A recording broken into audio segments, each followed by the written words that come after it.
জুলাই গণঅভ্যুত্থানে মানবতা বিরোধী অপরাধের কেন্দ্রবিন্দু ছিলেন পতিত প্রধানমন্ত্রী শেখ হাসিনা।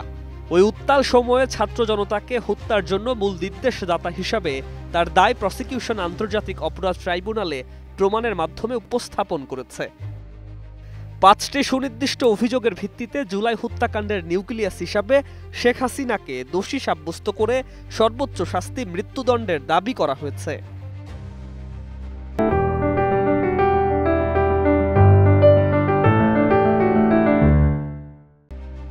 প্রথম অভিযোগে শেখ হাসিনা আন্দোলনকারী ছাত্রছাত্রীদের রাজাকারের বাচ্চা ও নাতিপতি হিসাবে উল্লেখ করে হত্যার উস্কানি দেন।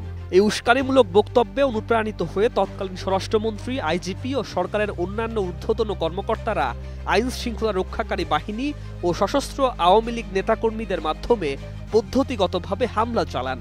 এর ফলে প্রায় ১৫০০ ছাত্র নিহত ও প্রায় ২৫,০০০ মানুষ আহত হন। দ্বিতীয় অভিযোগে শেখ হাসিনা প্রাণঘাতী অস্ত্র ব্যবহারের নির্দেশ দেন। হেলিকপ্টার, ড্রোন ও অন্যান্য মারণাস্ত্র ব্যবহার করে আন্দোলনকারীদের নির্মূলের নির্দেশ দেন তিনি। এই নির্দেশ তৎকালীন স্বরাষ্ট্রমন্ত্রী ও আইজিপির মাধ্যমে সব বাহিনীর কাছে পৌঁছে যায়। এছাড়াও আওয়ামী লীগ ও ১৪ দলীয় জোটের নেতাকর্মীরাও নির্দেশ অনুযায়ী ব্যবস্থা নেন। তৃতীয় অভিযোগ আবু সাইদের হত্যা।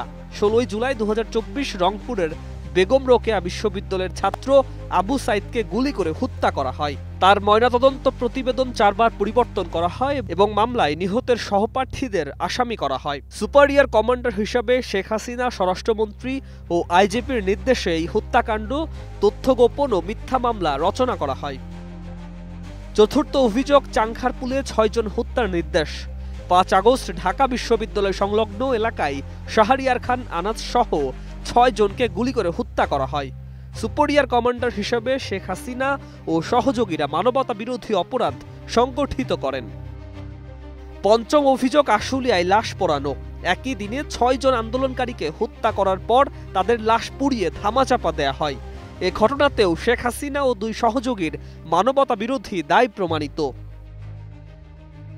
বিশ্লেষকদের মতে চূড়ান্ত সিদ্ধান্ত এখন আন্তর্জাতিক অপরাধ ট্রাইব্যুনালের ৩ বিচারকের হাতে।